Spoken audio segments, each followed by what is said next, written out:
Вітаємо вас, шановні глядачі, шановні гості студії. Сьогоднішня передача «Бізнес та влада» присвячена схемам тіньової економіки, зокрема схемам при продажі товарів на території України та схемам по ухилянню від сплати податків на митниці. Це одна з найбільших схем за останніми дослідженнями. Вона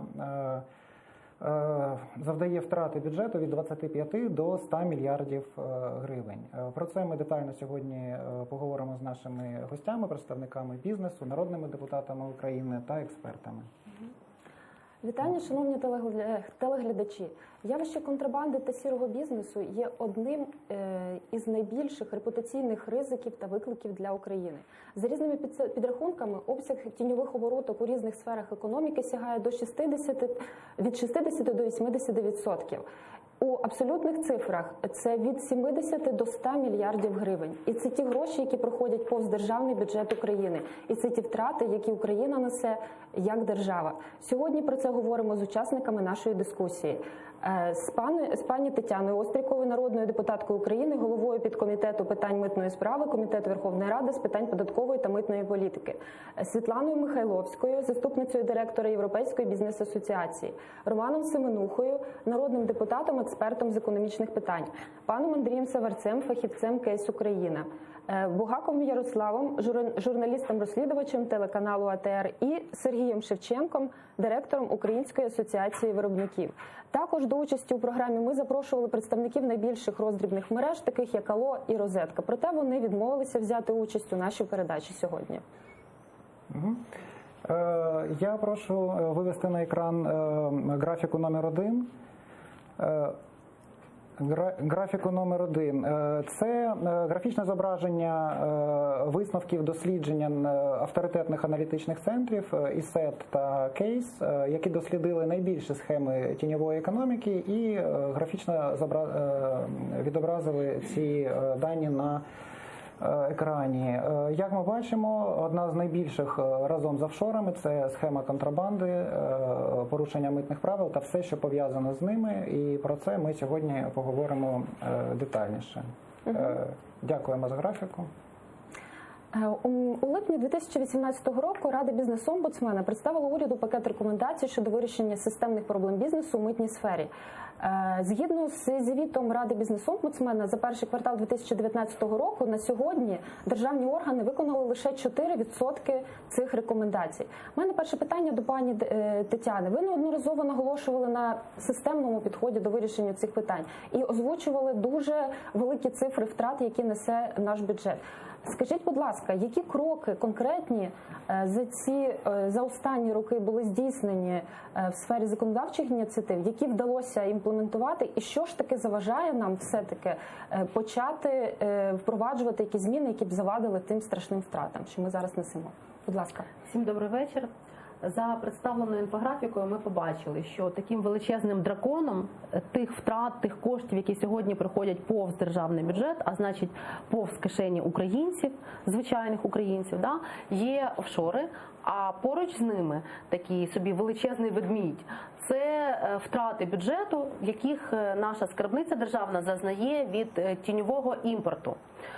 Ні для кого не секрет, що не всі товари виробляються в Україні, тому справді громадяни України великою мірою залежать від імпорту. І таким найбільш розповсюдженим прикладом є, наприклад, транспортні засоби, які ми знаємо. Доволі їх дуже маленька частинка виробляється в Україні і взагалі велике питання, чи виробляється. А також те, без чого сьогодні не можна уявити собі життя. Це різні новітні гаджети, планшети, комп'ютерна техніка і так далі, які точно не виробляються в Україні. Якщо, наприклад, ще там по одягу є якісь виробники, там по взуттю є якісь виробники, навіть є блогери, які намагаються купувати тільки українські товари там для харчування чи для одягу, то, наприклад, по гаджетам, просто це на сьогодні неможливо купити там, наприклад, телефон українського виробництва. Тому ми побачили, що на цій картині втрати бюджету сягають від контрабанди від 25 до 70 мільярдів гривень. Але насправді я читала дуже глибоко звіт, який підготували колеги з Інституту соціально-економічної трансформації, і яку вони методику застосували. І я можу сьогодні абсолютно достеменно стверджувати, що ця цифра є як мінімум заниженою в 2 рази. Тому що колеги взяли інформацію з Євростату про кількість і вартість товарів, які виходили в Україну з країн ЄС. Бо Євростат – це той орган, який володіє інформацією про експорт товарів з ЄС в Україну. І порівняли з даними імпорту цих самих товарів в Україну. І оця різниця між даними Євростату і даними української митниці чи української ДФС, вона і становить ту чорну діру, в якій ховаються величезні тіньові потоки. І це не враховує обсягу імпорту товарів із Китаю, тому що сьогодні Китай не розкриває інформацію українським компетентним органам, зокрема про митну вартість. Не враховує імпорт товару із Туреччини, а ми сьогодні знаємо, що величезна кількість одягу на ринках, там скрізь це ж турецький одяг. І з інших країн, які не входять в ЄС.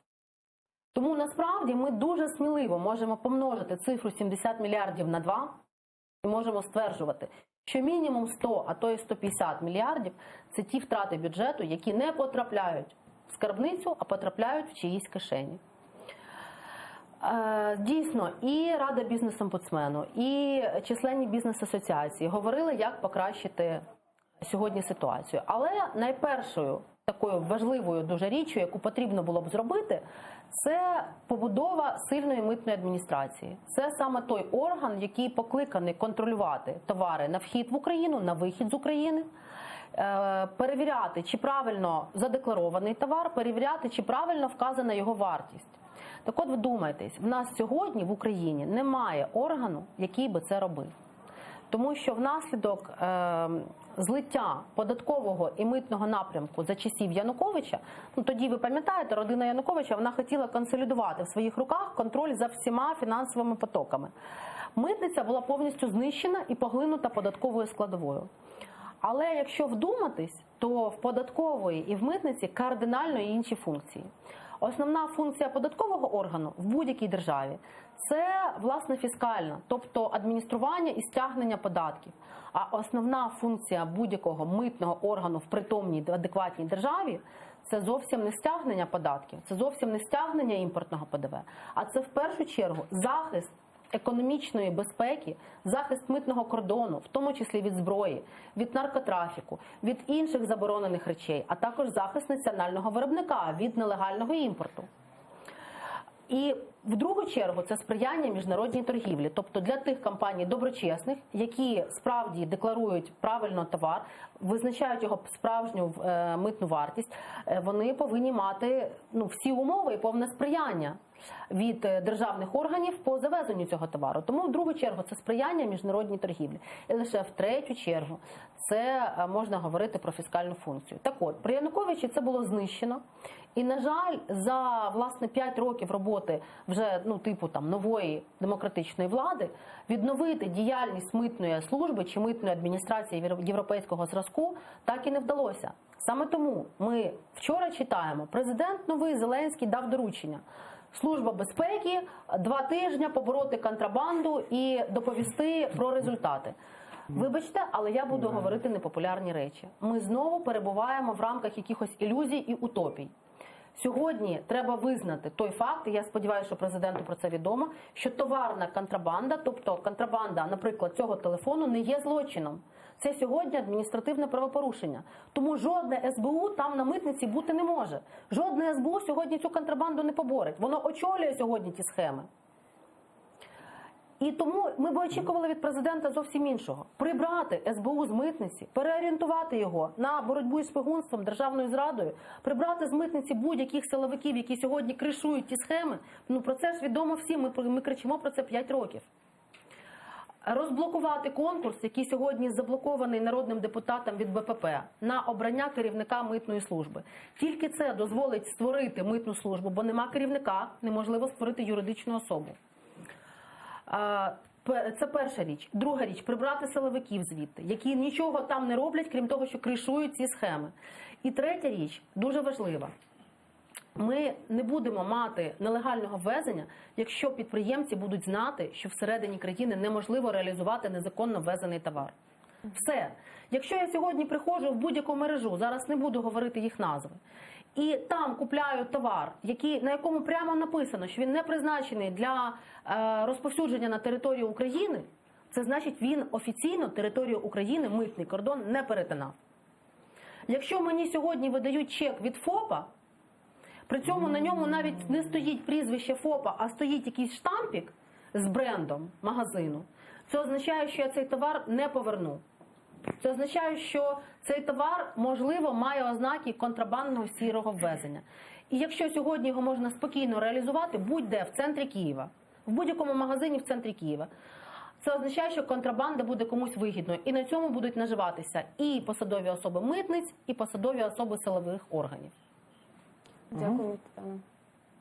Так, дякуємо. Ми детально про це поговоримо ще протягом передачі. А зараз до Андрія питання. Андрій, ви, наскільки мені відомо, ви аналізували ситуацію, яка відбувалася за останній рік. Ви отримували частину якихось цифр, так, робили розрахунки. І як ви оцінюєте ту боротьбу, яку Гройсман розпочав рік тому, контрстоп, зупинити всіх контрабандистів, чи змінилось щось суттєво або навпаки? Ну, на моїй пам'яті це, здається, вже ж такий шостий, їх там називають хрестовими походами на контрабанду. На моїй пам'яті це, здається, вже шостий. І от зараз я читаю цей документ про операцію «Бастіон», дуже така таємна, всі вже знали там за тиждень до її початку, що там таке буде. Ну, я читаю, дійсно якісний документ. Я розумію, що це писали люди, які щось в цьому соображають. Але ж ми розуміємо, що нічого з цього, по-перше, реалізовано не буде. По-друге, постраждають у першу чергу легальні імпортери. Це буде завищення митної вартості, однозначно. Це ми вже проходили взимку, ми пам'ятаємо, коли казали, що переналаштували там якісь налаштування ризиків імпортних товарів. І перші, хто постраждав від цього, це легальні імпортери. Нелегальні імпортери від цього зовсім ніяк не постраждали, тому що їх в базі немає. Всі наші телефони – це в кращому випадку шматок керамічної плитки, а в гіршому випадку вони взагалі, як пані Тетяна сказала, не перетинали митний кордон. Напевно, з місяця впали чи що.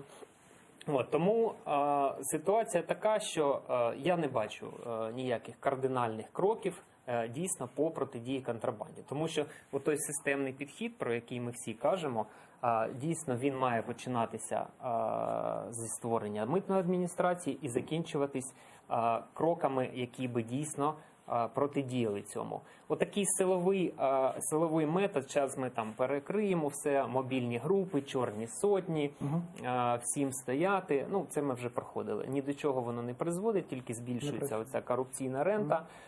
Зазнають дуже великих втрат комерційні підприємства, які займаються легальним імпортом. Потім звучали якісь заклики до посилення відповідальності. Нібито у нас контрабанда товарів не є кримінальним злочином і тому все дозволено. Я спеціально сьогодні проаналізував судові рішення, які стосуються 201 статті.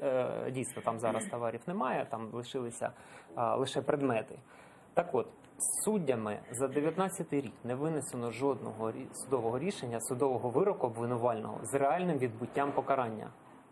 Коли людина переміщує або намагається перемістити через митний кордон скрипку Страдіварі і отримує за це штраф 5900 гривень.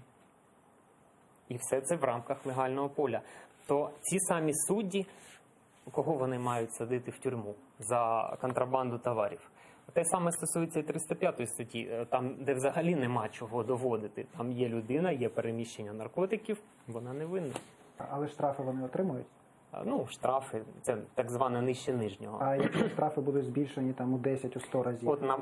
Мені здається, якраз в цьому напрямку нам треба попрацювати, але інший приклад. Приблизно кожного року митниця складає адміністративних протоколів пов'язаних з переміщенням незаконним товарів, приблизно на 2 мільярди гривень.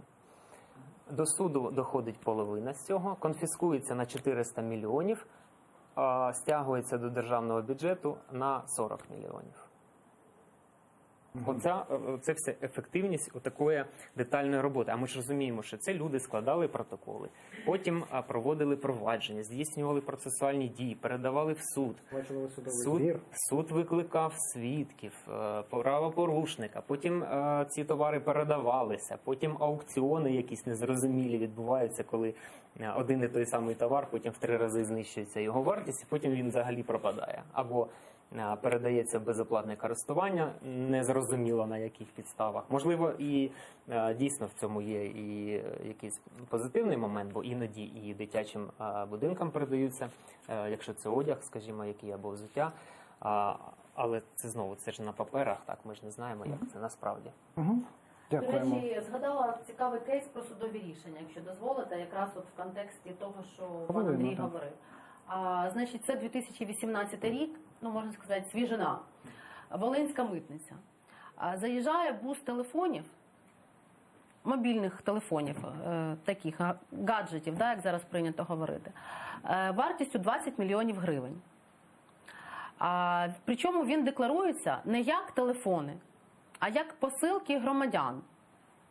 Це одна з схем, так. Хтось з правоохоронців, зараз не пам'ятаю хто, чи Генеральна прокуратура, чи СБУ, ну хтось з кимсь не поділився, чи прикордонників, зараз вже не пригадаю, проводять його огляд. І виявляють там, що там не посилки громадян, а звичайна комерційна партія мобільних телефонів. Цьому всьому журналісти придають таку широкий розголос, набуває цей факт. Проходить півроку, і що ви думаєте, наша Феміда? Виявляється, що китайська фірма, відправник телефонів, вона насправді хотіла відправити посилки громадянам. Але вона так помилилась, і в той бус випадково на 20 мільйонів гривень запхала мобільних телефонів. Але ж це помилка. Для зручності транспортування. І Волинський суд, якийсь там Ягодинський, вже зараз теж не пам'ятаю там конкретний суд, але це один з районних судів Волинської області, який знаходиться в зоні розташування митниці. Виносить рішення, що це помилка просто китайської сторони. Тому весь цей бус, арештований з телефонами, треба повернути назад. І це рішення набуває чинності, тому що воно далі підтверджується апеляційним судом Волинської області. І цим створюється прецедент, що будь-хто, хто віз контрабанду товарів і виявлений правоохоронними органами, може сказати за погодженням із своїм ручним іноземним контрагентом: помилочка сталася, перепутали, просто хотіли завантажити посилки громадян, а завантажили мобільні телефони. Просимо повернути і більше не будемо помилятися. Це просто відкриття чорної діри. І жоден Верховний суд, жодна кваліфікаційна дисциплінарна комісія, чи які там ще є органи правосуддя у нас, на це не реагують. Все нормально. Феміда просто прозріла. Дякуємо, пані Тетяно, за такий приклад, але ми знаємо, що це не одна із таких схем, це одна із багатьох. І я би хотіла, і бізнес-спільнота вже неодноразово наголошувала на тому, що ми потребуємо чесних правил, ми потребуємо зменшення сірого імпорту, тому що, перш за все, як ви правильно зазначили, страждають виробники українські. І я би хотіла в цьому зв'язку задати питання пану Андрію, як директору пану Сергію, як директору асоціації виробників. То від яких же ще схем найбільше страждають українські виробники? Доброго вечора всім, колеги. Хотів би почати з того, що в принципі це не новина для всіх, що в Україні є контрабанда, і ця контрабанда завдає, скажімо так, удар не тільки по державі, але і по бізнесу, в тому числі по виробничому. В чому це заключається? В першу чергу це заключається в тому, що виробничий бізнес стає неконкурентно спроможним в порівнянні з контрабандними товарами. Це той бізнес, який створює робочі місця, платить податки, і він, скажімо так, через ці проблеми з заниженням митної вартості товарів має великі проблеми. Найбільші проблеми має держава, того, що вона втрачає декілька скажімо так, ступенів. Да? Перша ступінь – це коли товари, які заїжджають за заниженою вартістю через митницю, бюджет не доотримує кошти на ту різницю, яку вони доплачують. Друге – це коли бізнес, виробничий бізнес, який виробляє товари, він не конкурентоспроможний, втрачає робочі місця, не модернізує своє виробництво, скорочує людей, це в кращому випадку, а в гіршому випадку, якщо ці бізнеси взагалі закриваються. Третій момент – це коли держава втрачає разом з цим інвестиційний свою привабливість. Того, що будь-який інвестор, який захоче зайти в нашу країну, він буде розуміти, що виробництво в нашій країні не рентабельне через контрабанду, через зниження митної вартості товарів, які створюють якраз ці перепони. І ще один момент, який такий теж важливий, це така, скажімо так, непрямі втрати держави. Це те, що цей товар контрабандний, занижений, можна назвати його будь-яким іменем, використовуючи його, почнемо з того, що цей товар не завжди не відповідає своїм якимсь функціям, властивостям, там, сертифікаціям, скажімо так. Він може нанести шкоду в гіршому випадку це життю і здоров'ю людини, в кращому випадку це якщо якісь там фінансові втрати понесе той, хто користується цим товарами. Тому, скажімо так, ці всі моменти, вони створюють дуже негативний вплив на виробниче середовище. Тому про шляхи вирішення, я думаю, ми поговоримо трошки пізніше, але от момент про заниження митних вартостей – це досить актуальна тема, яка на даний момент, на жаль, можливо, скоріше за все, є найбільш такою болючою. Так. Як вже показувалось там на слайдах, так, різні експерти по-різному оцінюють втрати бюджету від 70 до 110 мільярдів гривень на рік. Це досить суттєва сума на даний момент для бюджету України, тому це те, що стосується бюджету України. Те, що стосується бізнесу, там суми теж немалі, називати їх не буду, тому що теж вони обчислюються по-різному. Тому ваша асоціація проводила якусь попередню хоча б оціночну, нам щоб порівняти такий? По цифрах не буду для того, щоб не було ніяких питань. Но суми теж досить великі через те, що я ж кажу, неконкурентоспроможність товарів. Це прямі втрати бізнесу, так? Це прямі втрати бізнесу. Саме від цих неврегульованих питань і від наявності цих схем. Так, сірі схеми, заниження. Це... Дякую, пане Сергію. У нас сьогодні в студії присутній ще один представниця бізнес-спільноти. Це Світлана Михайловська. Ми знаємо, що ваша бізнес-спільнота Європейської бізнес-асоціації визначила топ-10 пріоритетів, які будуть сприяти розвитку економіки. Їх найшвидше треба реалізувати у 2019 році. І серед них в тому числі є питання, що стосуються митниці. Чи не могли б ви розказати, на чому ви саме акцентуєте і вважаєте нагальним і необхідним вирішити першочергово? Дякую, добрий вечір всім. Дійсно, тіньова економіка була в топ-проблемах, які виділила бізнес-спільнота серед найважливіших, що нівелюють привабливість інвестиційного клімату в Україні. Адже дуже важко дійсно конкурувати, як вже колеги зазначили, конкурувати з нечесними конкурентами, які просто не сплачують ті податки, які сплачують чесний легальний бізнес. І митниця, дійсно, схема заниженої митної вартості – це реальна схема.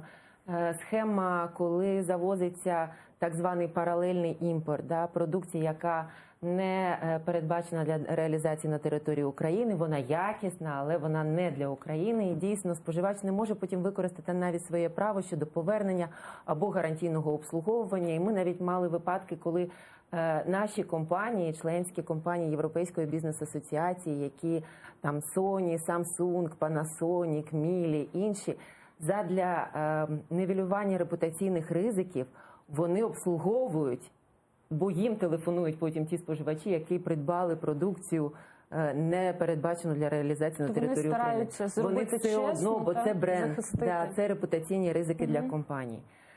Також більше ми сьогодні говорили про гаджети і про побутову електротехніку, але дуже важливе питання харчової продукції в тому числі. І це вже навіть не питання того, чи буде працювати, чи не працювати той гаджет, а це питання здоров'я та життя наших людей. Я приведу такий приклад. Це, дійсно, це було, знаєте, і гірко, і смішно.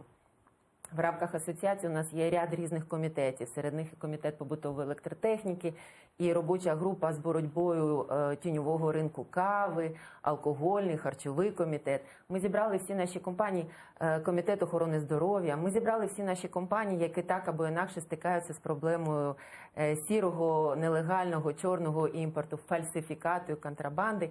І також запросили на цей круглий стіл майже всі контролюючі органи. Всі, включаючи правоохоронні органи. І одна з компаній, вона просто поставила таку пет-пляшку, знаєте, таку з пакету картона, з написом «Водка Абсолют», яка реалізується в інтернет-магазині. Є точна адреса, є точний контакт. Безпосередньо бренд-холдер каже, наша продукція в такій упаковці в принципі не виробляється. Ми вам надаємо всі контакти, ми знаємо, де наша служба безпеки все знайшла, ви можете з цим щось зробити. Нацполіція каже ні. Служба захисту прав споживачів лише у випадку, якщо людина отруїлася і буде безпосередня скарга. Тобто, дійсно, у нас є прогалини в сфері законодавства щодо повноважень. У нас майже всі правоохоронні органи так або інакше займаються питаннями економічного злочину. Да? Ми кажемо і про СБУ, зараз кажемо активно Національна поліція, інші служби займаються цим. Але воно, знаєте, як дитя у 7 няньок. Все одно ми з цим стикаємось. Інший приклад – це кавова продукція. В рамках асоціації є робоча група. І знову ж таки питання заниження митної вартості при завезенні сировини, яка потім під брендом, наприклад, таких компаній відомих, як Якобс або Nestlé, просто виробляється тут вже на території України. І знову ж таки, якщо середня вартість, собівартість певної частини кави коштує, наприклад, $7-8 за певну партію, то продукція, яка потім фасується тут на території України під назвами відомих брендів, в 2 рази нижче. І коли Андрій згадував, наприклад, зимовий приклад завищення митної вартості, тобто боротьби з контрабандою на митниці, коли там ставили блоки, попали саме легальні компанії, а ті, які завозили в 2 рази нижче, вони так і продовжили завозити. І, на жаль, знову ж таки, ставити певні заслони на митниці, це може бути лише тимчасовим інструментом. Необхідно дійсно, як зазначила пані Тетяна, передбачити в законодавстві неможливість реалізації такої продукції. Підвищення штрафів за невидачу фіскальних чеків, тобто тотальна фіскалізація. На сьогодні вже Державна фіскальна служба разом з Міністерством фінансів опрацьовують пілотний проект, коли там деякі підприємці казали, що застосування касових апаратів є дуже дорогим, і там їх купувати і обслуговувати, то на сьогодні вже майже запроваджена можливість використовувати реєстратори розрахункових операцій в наших гаджетах, смартфонах. Це майже нічого не коштує. І ще одне, необхідно говорити зі споживачами, оскільки, як виявили певні наші дослідження, наші споживачі інколи, навіть розуміючи, що цей продукт не є легально ввезеним, що цей продукт є фальсифікованим, вони його все одно купують, адже він коштує дешевше. Тобто необхідно певним чином, знову ж таки, пропагувати це. І контроль за видачею фіскального чеку має бути, знову ж таки, зацікавленістю і споживача в тому числі. Тобто ви вважаєте, що тотальна фіскалізація може стати цією панацеєю? Яка... Це не панацея, це лише один з інструментів. Це має бути комплексна програма. Дійсно, реформа митної служби, як вже було зазначено, законодавчо врегульовані повноваження між контролюючими органами, які за це відповідають, підвищення штрафів, простежуваність продукції і неможливість реалізації в форматі необхідності видачі фіскальних чеків. А що ж на сьогодні заважає? Ви кажете, от майже. Це пілотний проект, так, який зараз тестується Державною фіскальною службою. І він має пройти повністю етап до кінця цього року, і ми сподіваємось, що він буде реалізований вже на законодавчому рівні.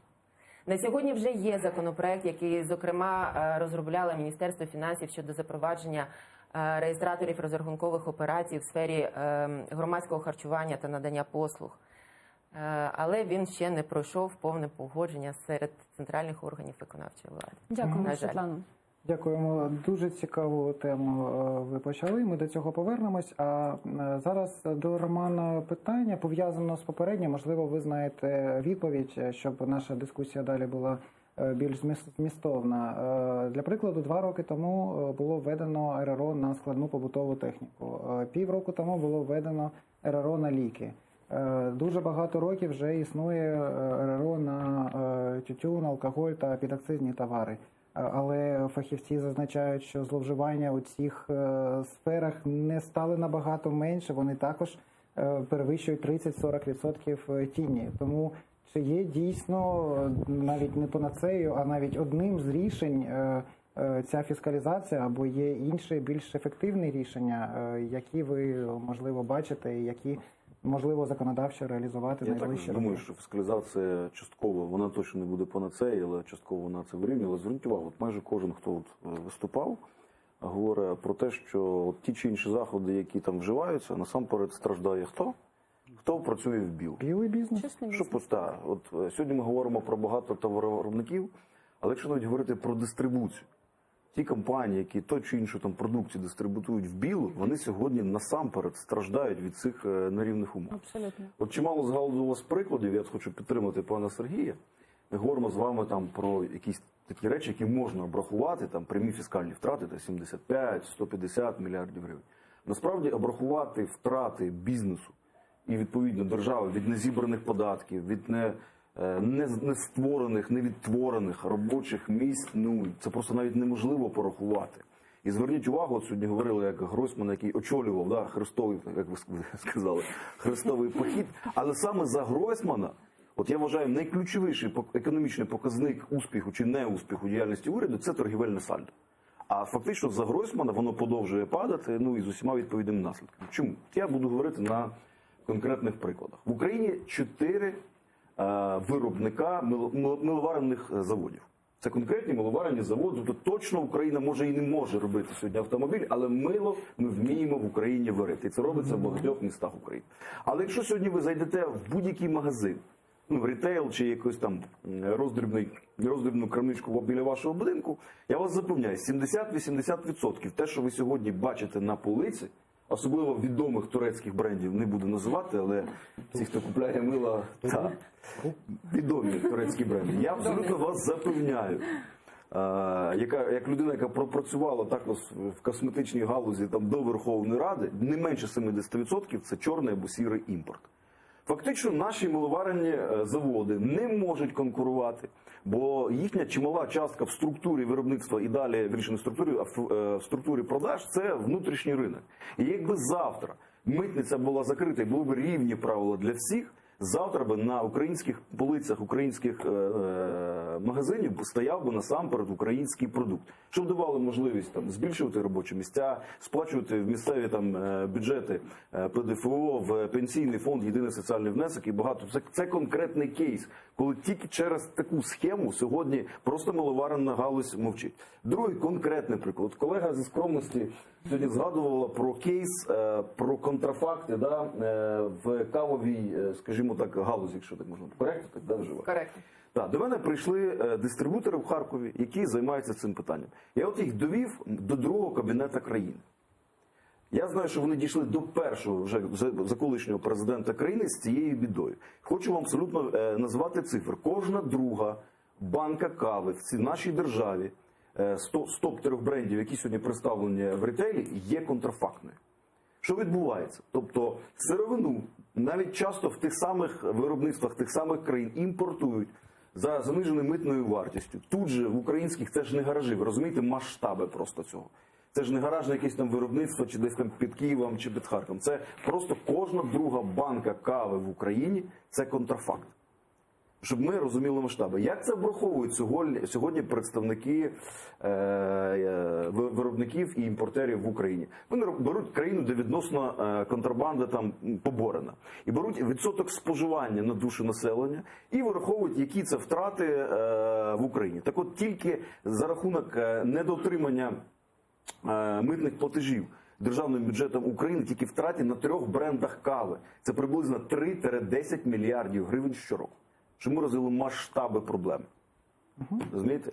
І ще одне хочу сказати, що також, напевно, непопулярно, не буде в зеленому тренді, але мене дуже насторожує остання риторика президента. Сподіваюсь, що є хто його професійно, скажімо так, підготує, але оце доручення на ручнику виконуючого обов'язки Служби безпеки України вивести бізнес з тіні, от я задаю собі питання, як? За 2 тижні. За 2 тижні. Ну, 2 тижні, ладно, то таке, я розумію, вибори. Але ми чули, я почитав, чи є це в програмі кандидата, що президента Зеленського, що економічна складова має прибрано, ну точно зі Служби безпеки України, так точно. І ми бачимо, тільки приходить новий президент чи новий прем'єр-міністр і знову ручні доручення Служби безпеки України. Ну, не повинна Служба безпеки України займатися тими чи іншими економічними злочинами. За різними оцінками, не менше 70%, я стверджую це, не менше 70% особового складу сьогодні Служби безпеки України опікується в лапках бізнесу. Так, ми навіть пам'ятаємо випадок звернення представника бізнесу. Він записав навіть відеозвернення до президента, щоб якось владнати. Це Градолія? Так. Так, це ж я займалася цим питанням. Чому ви В ручному режимі. А чому вони до президента Митниця обезглавлена, да? Ну, тобто, дивіться, що у нас виходить. Це було, здається, 2 тижні тому. Так. ДФС в стані припинення, тому що з нього вже створена Державна податкова служба. А митна служба не створена, тому що конкурс на обрання керівника заблокований. Значить, Кривіцький, який в фіскальній службі займався митним напрямком, звільнений.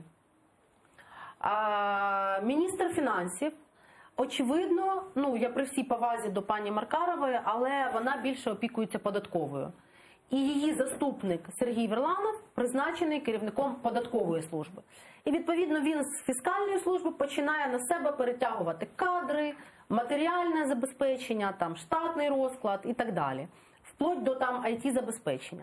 Що це означає? Що ніхто в державі не опікується митницею. Що це означає? Що там починається на регіональних митницях повний розгул демократії, в лапках, да? Повний розгул силовиків. Хто може, той тим бізнесом і видоює його. І я там ранок починаю з того, що переглядаю новини в Фейсбуці. І дивлюся, що мене, власне, підключають до тих чи інших там звернень. Дивлюсь, що звернення, наче, ну, поважний чоловік, власник аграрного бізнесу, який займається виробництвом олії, шроту. І раптом там я читаю, що в нього вже там 2 тижні проблеми, не може корабель вийти з порта Одеси. При цьому ці товари вироблені в Кіровоградській області. Спочатку в нього були проблеми на митниці в Кіровоградській області, потім в Одесі ці судна стоять. А це страшенні, давайте глядачам пояснимо, що це просто страшенні збитки за простой величезного корабля. Тобто ці збитки міряються десятками тисяч доларів щодня. І якісь правоохоронці начебто мають до цього товару і до діяльності цієї фірми якісь претензії. Які? Чи то там державна зрада, чи то там якесь шпигунство в зерні сидить. Бог його знає. Ви знаєте, коли... А ще цікавий факт. В нас не просто немає людини, яка опікується митною справою на рівні там центральних органів, а Одеська митниця обезглавлена.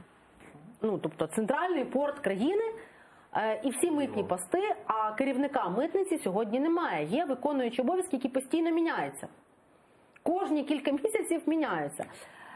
І я подзвонила буквально до одного з співробітників цієї митниці, який ще там, я знаю, з 14-го, з 15-го років. Я його питаю, а от, власне, таке підприємство, в чому там ситуація? І виявляється протягом 5 хвилин, що це доблісний департамент по боротьбі з контрабандою, порушенням митних правил, раптом запідозрив, що директор цього кіровоградського підприємства, можливо, не зовсім реальний, і викликав його на допит. Директор з'явився, показав, що він є, живий, все нормально, працює, підприємство, активи, все.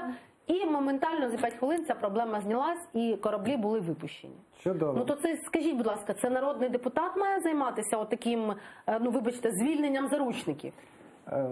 Чудово, дякуємо. Ми вимушені перерватися на 1-2 хвилини, і ми повернемось за 2 хвилини.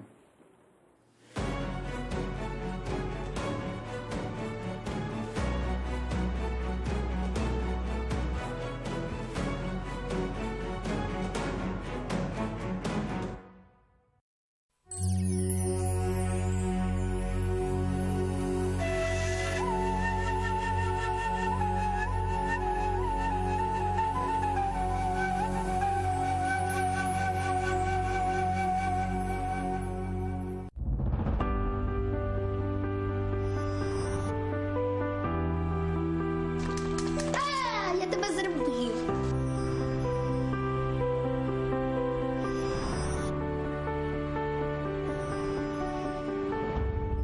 Запах як в дитинстві. Така ж смакота. Як і 20 років тому. Це все Сатурн. Я його купила і полюбила. Сатурн. Більше 20 років. Разом з вами. Як родюча земля не може бути без господаря, так і щедрий врожай не буває без мене. Як не готуйся, завжди трапляються несподіванки. Я знаю їх усі. Я буду поруч із ним. Адже розумію його проблеми і вмію їх вирішувати. Врожай буде щедрим, гарантую. Цього року зібрано рекордний врожай. Погода була примхливою, але ми впоралися. Укрвіт. Розкрий енергію життя. Кисню майже не лишилось. Є ідеї? Заїхати на Око. Що заїхати на Око? Завжди гарна ідея. Око. Завжди гарна ідея.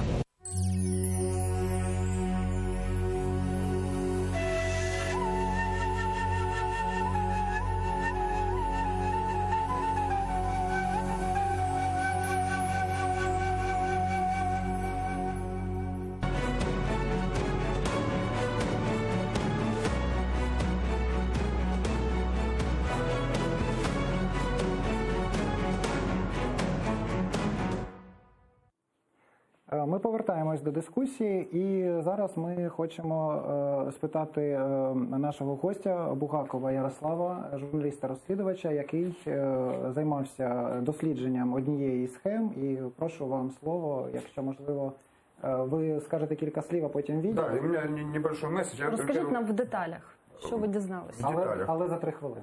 За 3 хвилины. Во-первых, я очень согласен со всеми присутствующими с их мнением, но я бы все-таки рассматривал контрабанду не как какое-то плохое явление, а как политический актив новой властной команды, каждый раз новой. Почему? Потому что там на протяжении очень многих лет ее и декриминализовали, там, и сделали странную судебную практику по этой контрабанде. Поэтому, скорее, это такая, знаете, организованная какая-то история, абсолютно сознательная, как бы. И сейчас вот этот вот шаг, когда нагоняют силовиков на таможне, я думаю, это вот начало нового процесса узурпации как бы власти над этими всеми потоками. Почему? Потому что решение на самом деле очень странное. Теперь по поводу моего опыта. Не секрет в журналистской среде, что у нас как бы рынок серый, черный, и все знают эти схемы, все знают, откуда возится техника, что это львиная доля прилетает с Китая в Польшу, потом возится через наши границы западные. Это и оборванные транзиты, когда приходят... в общем, это очень большая история. Сегодня я расскажу об одном из операторов. Есть у нас 3, скажем, лидера по реализации серой техники. Это Стилус, он самый такой вот, знаете, смелый на этом рынке. Есть Розетка, они интересно придумывают, у них там есть маркетплейс, который, в принципе, то есть они сами с этого маркетплейса не реализовывают, но они дают площадку для серых импортеров, для того, чтобы они вот с их сайта как бы реализовывались. И магазин Алло. В магазине Алло я недавно купил телефон с доставкой, у них сегментировано, скажем, продажа телефона. У меня там есть разговор с представителями сети после покупки телефона по товарному чеку. Они как бы мне объяснили, что вот, стационарно мы продаем с прилавков, как бы не исключено, что с фискальным чеком, это, цитата, как бы иногда попадается, они мне сказали. А если вы покупаете с доставкой и занал, как бы, то приезжает человек на электровелосипеде и как бы вот дает вам вот такой вот телефон, я его даже не распаковывал, и товарный чек с ФОПа Позднякова Ольга Олеговна. Это, в принципе, все, что вы имеете, вот такой вот штампик, опять же, это снова с печаткою та підписом? Або... Не, это просто интернет-магазин «Алло», место Киев, Степана Бандеры, 26, как бы, но это можно в ювелирной лавке сделать себе такой штамп, как бы, это штамп, это не печать. Це у канцелярії продаються такі набірні штампи, ну, тобто це може бути і не ФОП, це магазин може бути будь-яка фізична особа, яка купила такий штамп і поставила його. Це набірний штамп. Зрозуміло. Да, мы можем посмотреть видео, там, где как бы этот парень ко мне подходил. Как правило, курьеры, они настолько не обизнаны, то есть их функционал это просто доставка телефона. То есть когда ты к нему обращаешься, у меня будет какое-то сервисное обслуживание. Давайте подивимось відео. Одну хвилину. Да. Просимо увага на екран, просимо переглянути. Так, это я сюда ложу. Дядька, мне ее точно вернут, потому что чек товарный, я просто с ноутбуком попал-то. Вернут? Ну да, пусть есть. А там сервисные телефоны какие-то указаны? Вот здесь указаны.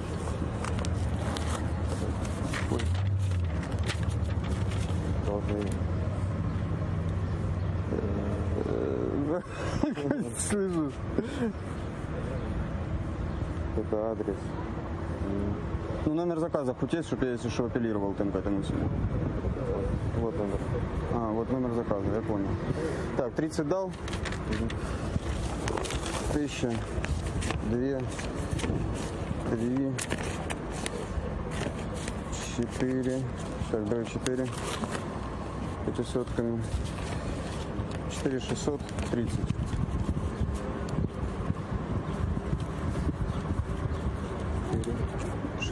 И 30 дал. Да. Так. Чек вот этот, да? Сейчас это распишется надо. Бля, это еще из ФОПа, дядя. Позднякова Ольга. А вообще кто-то спрашивает, когда ты приносишь с товарным чеком? Типа товарный чек это дает? Я вообще не спрашиваю. Вообще не спрашиваю, да? Так, это накладная, да? Да, это моя.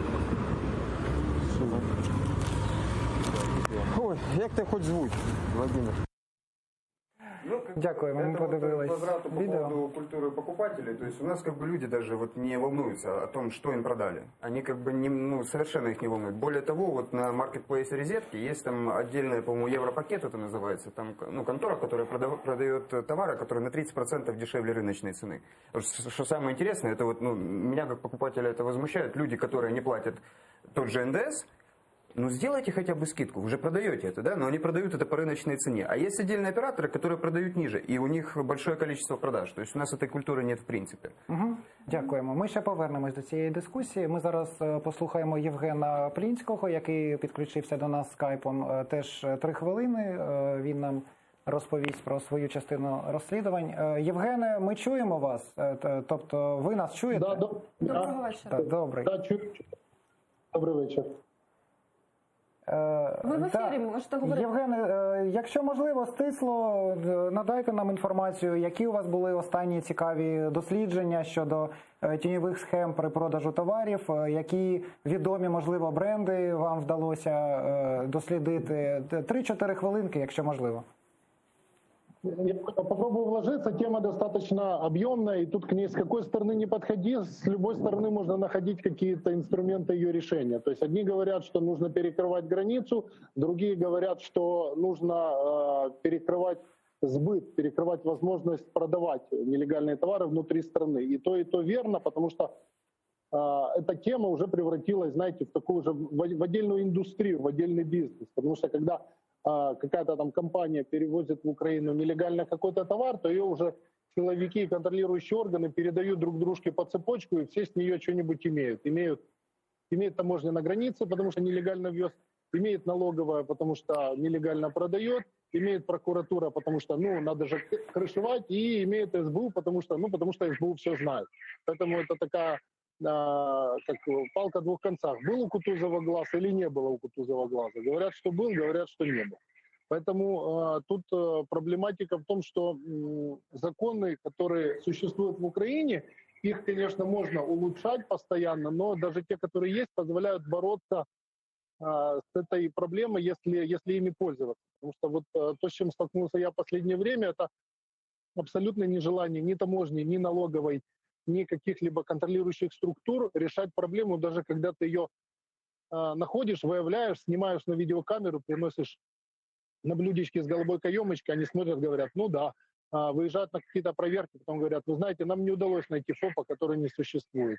И, собственно, на этом все заканчивается. То есть то, что о чем я в последнее время все больше начинаю писать и снимать, это не схемы ввоза, потому что как бы, ну, они ни для кого не секрет, а схемы сбыта этих товаров. И вот что я заметил, что самым главным инструментом в сбытии нелегальных товаров стали бедняги частные предприниматели. То есть та форма предпринимательства, физическая особа-предприемность, которая создавалась для того, чтобы люди могли действительно заниматься своим частным бизнесом, она поставлена на промышленные рельсы сбыта товаров, потому что у нас ФОПы имеют право не показывать первичную бухгалтерию, не вести ее и не показывать происхождение своего товара, и крупные компании, сети, магазины, супермаркеты, называйте как угодно, они массово регистрируют ФОПы на своих сотрудников, сбывают через них огромные партии товара, не ведут никакой документации, отчетности, не сдают эту отчетность в налоговую, зарабатывают кэш, который используют для решения своих внутренних проблем, то есть выдачи нелегальных выплат, зарплат в конвертах, раздачи взяток на таможне в налоговой. То есть ФОПы у нас сегодня это, нельзя сказать, что это главная проблема, это главные бедолаги, которые будут выгребать сейчас за всю вот эту вот машину по сбыту нелегальных товаров. Потому что как только начинаешь говорить о том, что ФОПы стали злом, сразу выходят честные предприниматели с рынков и говорят, ну вы что, обалдели, мы и так тут еле концы с концами сводим, вы на нас еще всех собак вешаете. Поэтому бизнес стал очень хитрым, силовые контролирующие структуры стали очень богатыми на хитрости бизнеса, а люди у нас, население страны, оно морально еще не созрело к тому, что налоги платить модно, то, что налоги платить нужно. Наверное, сначала нужно, потом это станет модным, потому что все хотят, чтобы и страна была богатой, и я мог не платить налоги, но так не бывает. Страна может развиваться только тогда, когда все платят налоги, и тогда в страну идут инвестиции, потому что у нас тут для многих людей, у них в голове не складывается пазл. Причем здесь я купил в интернете телефон на 200 гривен дешевле, причем здесь строительство дорог и заход инвесторов, например, заход того же Apple в Украину. А это все напрямую связанные вещи, потому что пока у нас будет в стране вот такой вот дикий рынок сбыта и ввоза товаров, то до тех пор к нам не будет идти инвестор, не будут строиться заводы, не будут строиться дороги, не будет в бюджете денег ни на школы, ни на чего. Банальные вещи, но они уже набили всем оскомину, но они такими и являются. То есть это действительно та проблема, которая формирует вот эту нашу всеобщую бедность, на которую мы все время бідкаємось.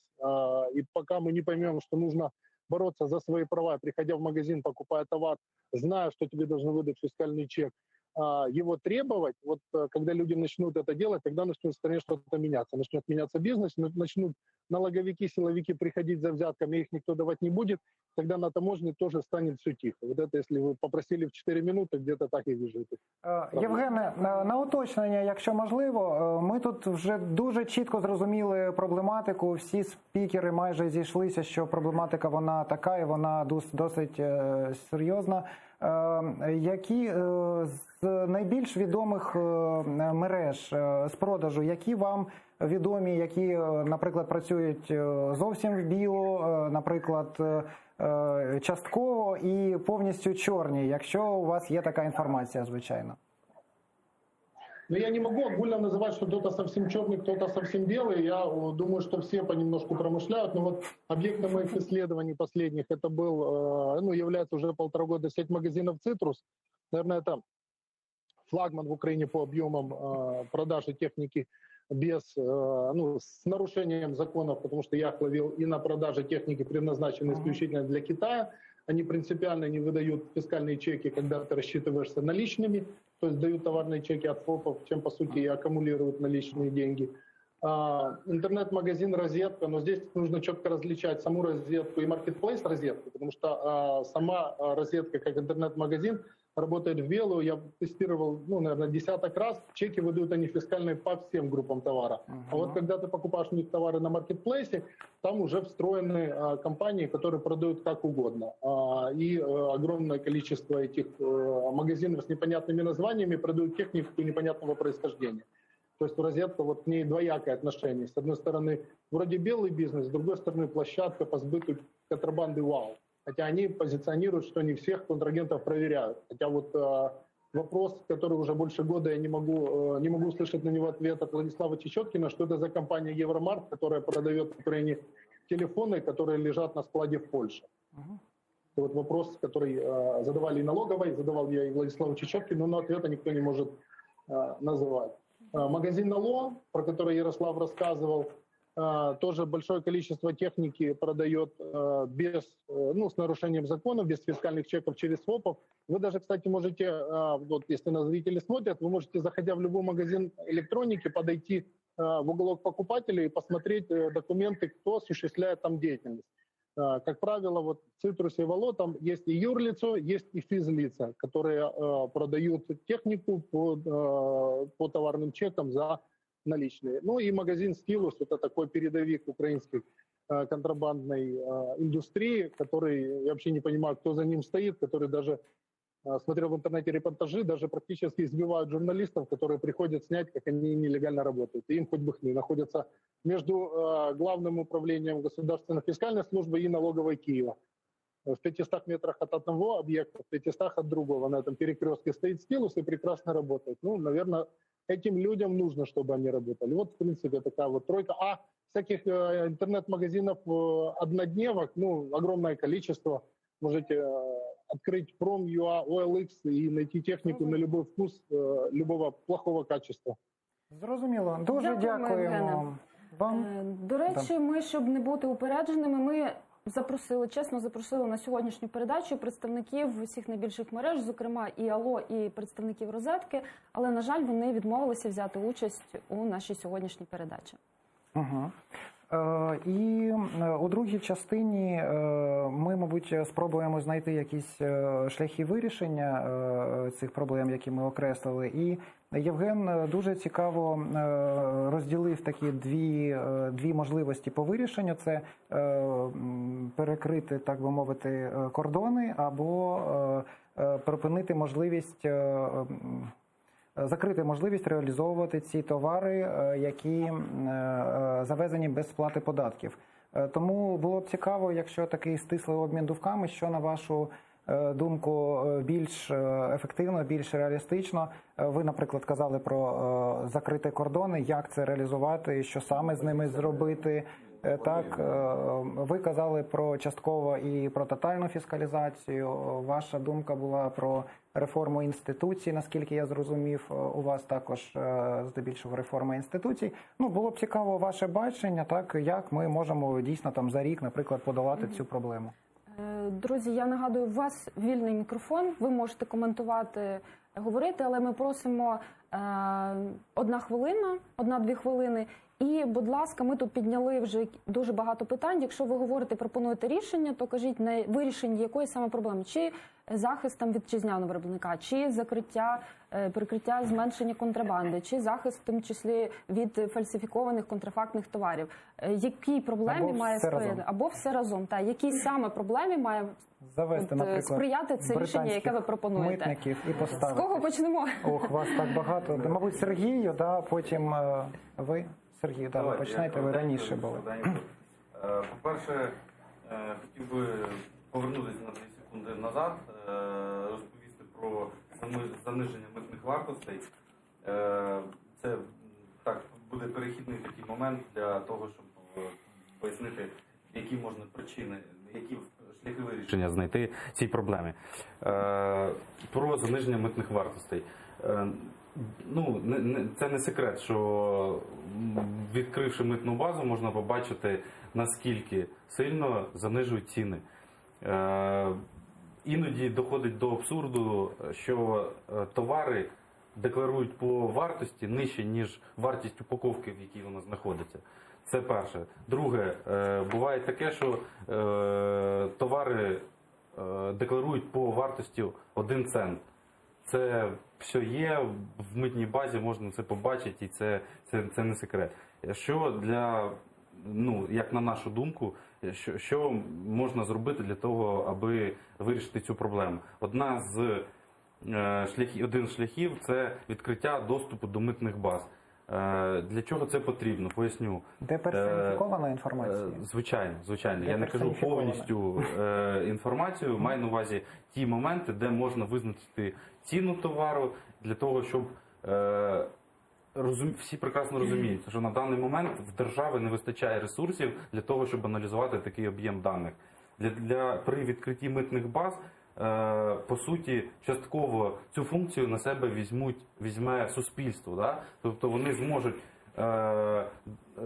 шукати ті моменти, це можуть робити експерти, громадські організації, будь-хто може відкрити митну базу, звіритись, побачити, знайти, звернутися в відповідний орган і, скажімо так, зреагувати відповідно. Бо в нас буває така реакція, товар завезений 2 роки назад, а тільки зараз виявили. Тих вже компаній вже 100 років як немає.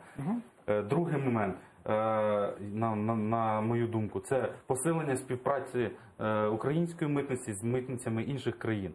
Так, є проблеми з тим, що митниці деяких країн не відповідають, але це питання треба вирішувати, це треба обговорювати, це політичне, можна сказати, часткове питання, того, що проводити зустрічі робочі між там, я не знаю, між аташе, між там МЗС, неважливо. Важливо домовитися про співпрацю. Якщо не вдається домовитися про співпрацю, можна спробувати застосовувати якісь певні механізми тиску, скажімо так, на ті країни, які не хочуть відкривати інформацію про своїх, скажімо так, виробників. Я розумію, що це там може суперечити Всесвітній організації торгівлі, що там не можна всі ці моменти, да, я вже закінчую. Але тим не менше, зараз йдеться питання про економічну безпеку держави України. І всі, скажімо так, засоби будуть, скажімо так, дієвими для України. Тому потрібно буде тиснути, там якісь спецмита, можливо, вводити. І тоді вже ті країни самі прийдуть до діалогу, щоб це питання закривати. І останній момент, це, так як пані Тетяна казала, я абсолютно з нею згоден, це ланцюжок поставок, контроль всередині держави. Жодна країна світу не поборола контрабанду. Немає такої країни, яка б 100% поборола. Є країни, які мають мінімальну контрабанду. І в Україні є можливість зменшити контрабанду в десятки, в сотні разів. Але це треба робити як на кордоні, так і всередині країни. Наведу приклад швидкий. В Зімбабве, в країні досить такий відсталій, скажімо так, в них діє така система, якщо в точці збуту, в неважливо якої форми власності, приходять з перевіркою і там немає документів про походження товару, про те, як товар, чи сплачені всі митні платежі і звідки взявся взагалі цей товар в цій точці продажу, якщо немає цих документів, цей товар вважається контрабандою і він конфісковується. Тому контроль всередині країни потрібно посилити для того, щоб можна було виявляти такі моменти і так само реагувати відповідно до цих ситуацій. І саме коротеньке, це ще один такий, скажімо, механізм, який діє так само в деяких країнах світу, і він дієвий. Це стимуляція покупців. Всі кажуть, от немає коштів з бюджету, а не потрібно кошти з бюджету виділяти. Як система працює? Покупець купує товар, як, наприклад, цей мобільний телефон. Видається фіскальний чек, або так називаємо фіскальний чек. Він перевіряється по базі ДФС. Якщо цього фіскального чеку немає зареєстрованого, подається відповідна заявка, перевіряється, і після того, як доведений факт, що цей фіскальний чек не зареєстрований, на продавця накладається штраф, і частина цього штрафу йде покупцю. От, скажімо так, ці такі механізми, які впливають на те, щоб контрабанду зупиняти як на митниці, на кордоні, так і всередині країни. Ми це ще обговоримо, тоді вам надам я слово. коротенько додам, бо коли ми говоримо і подаємо сигнал, що у нас проблема з заниженням митної вартості, деякі контролюючі органи можуть це трошки перевернути і потім просто всім завищувати митну вартість. Тому я скажу так, якщо говорити про контроль на кордоні, однозначно, перше, це реформа Державної митної служби, підвищення кваліфікації службовців, нормальний функціонуючий механізм єдиного вікна, запровадження інституту повноважених економічних операторів, який би давав змогу саме легальному бізнесу, який має гарну історію ведення бізнесу і зовнішньоекономічної діяльності, проходити контроль вільно. У Верховній Раді є законопроект про NCTS, це саме система щодо обміну інформації між митницями. І щодо контролю, все ж таки всередині один з каналів збуту нелегально, і знову ж таки треба говорити, ми можемо повністю перекрити митницю, але контрабанда дуже часто проходить поза митницею. І, наприклад, ви пам'ятаєте, ціла схема була у нас щодо піджаків, коли фізичні особи просто перевозили. На сьогодні, знову ж таки, є загроза, бо є законопроект, зареєстрований у Верховній Раді, тобто скасувати оце обмеження в 24 години, яке ми свого часу вітали як один із інструментів обмеження цього механізму. Щодо контролю всередині, то, звісно, це запровадження законодавчого регулювання і контролю електронної комерції, інтернет-магазинів, які відповідають за продукцію, яку вони виставляють.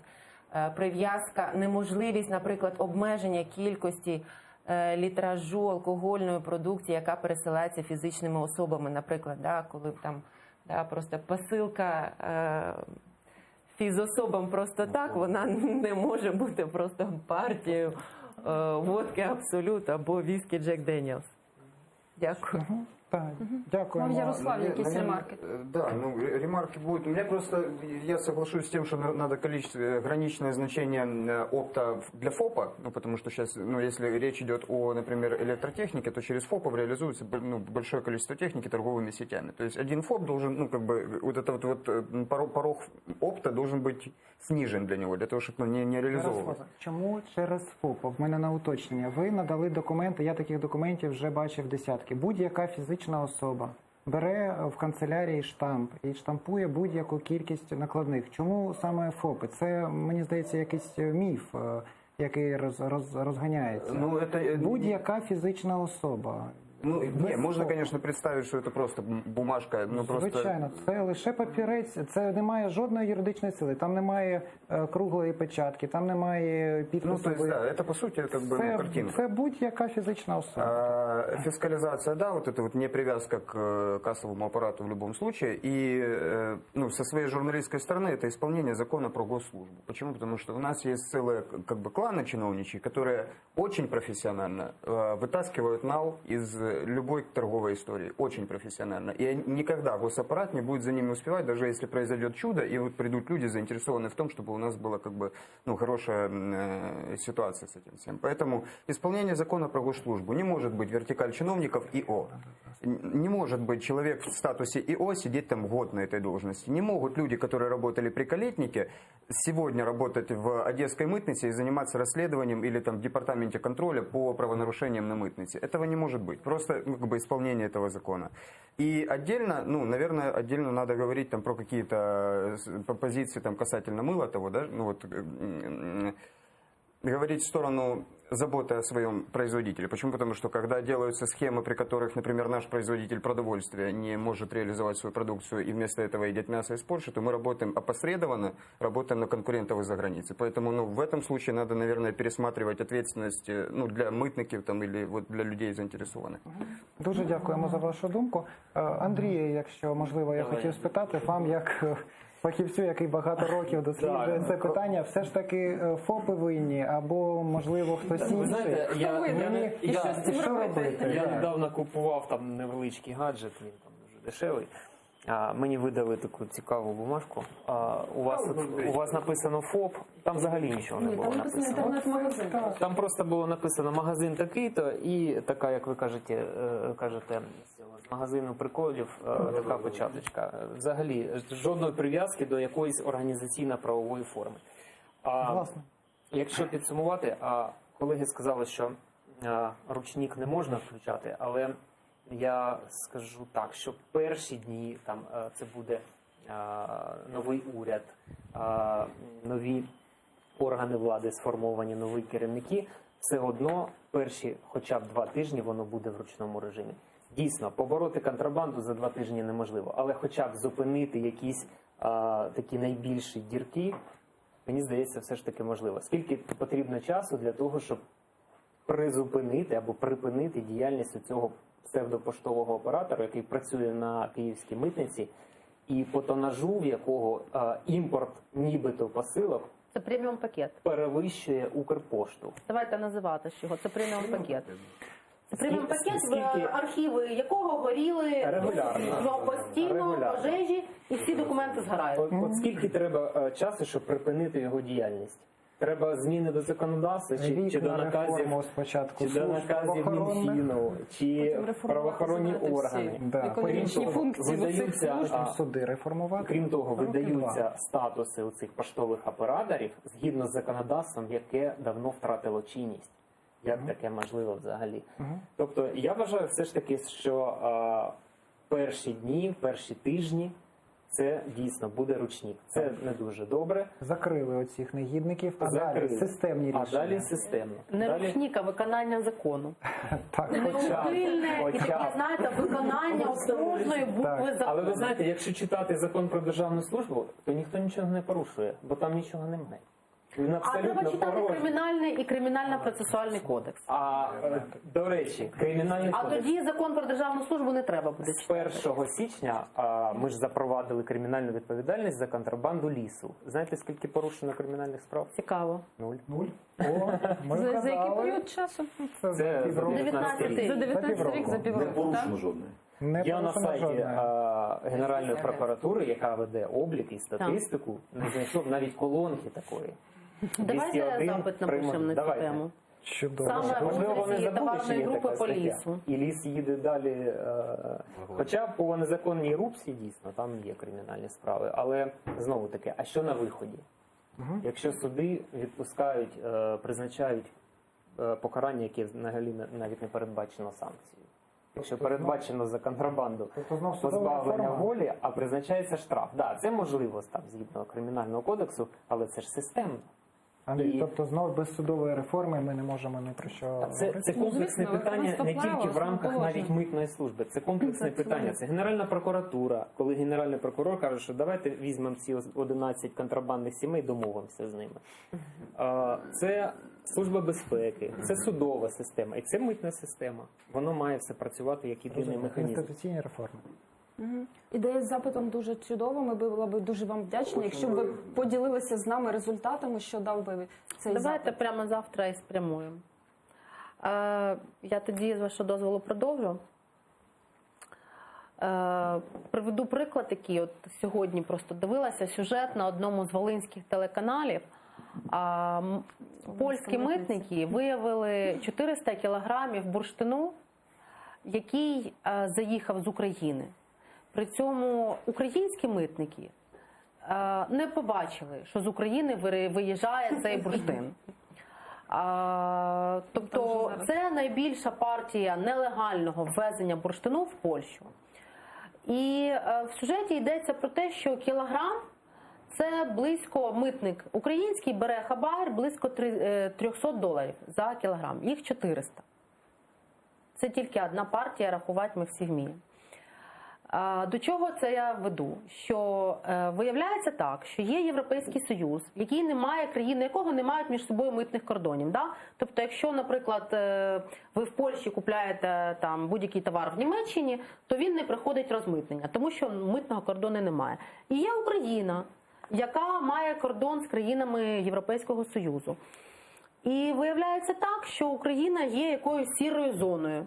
Тому що ми в онлайн-режимі не бачимо, за якою вартістю, якою кількістю, якої назви товар вийшов, наприклад, з Польщі, чи з Німеччини, чи з Угорщини, чи з Словаччини, чи з будь-яких інших країн Європейського Союзу.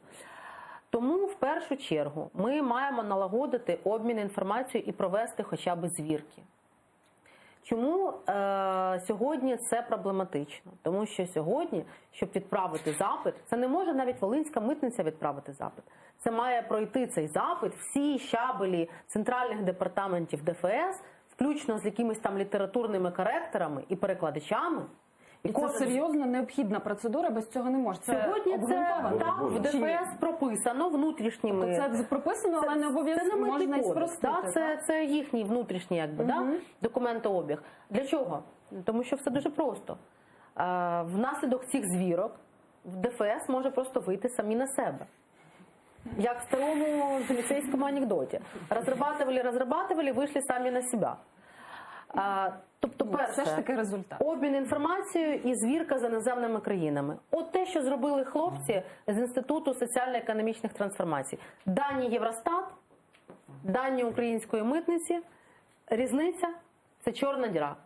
А які шанси, що вдасться хоч найближчим часом це зробити? Наступне, щоб це робити, треба, щоб був орган, який це буде робити. І це саме та митниця, яку ніяк не можуть створити, тому що один народний депутат від блоку Петра Порошенка, не втомлюсь це повторювати, а заблокував конкурс. Від Європейської солідарності. Слухайте, ну можна мати претензії від КПП, від Європейської солідарності. Андрій, до речі, брав участь в цьому конкурсі. Один з головних претендентів. Вам ще не повідомили, так? Про майже майбутній голова. Чекаєте, так? Можна сумніватися, там, чи добра людина переможе в конкурсі, чи погана, чи це буде Андрій, чи це буде будь-яка інша людина. Але дайте цій людині перемогти і створити цю митну службу, потім будете її знімати. Але щоб хоча б митна служба була створена. Друга річ. Третя річ. Про те, що вже говорилось. От я вас запевняю, в мене юридична освіта. Вища, до речі. Якби я завтра стала генеральним прокурором, от я вас запевняю, що найбільші схеми, які сьогодні існують оператори контрабандного ринку товарів широкого вжитку, вони би перекрились протягом 2 тижнів.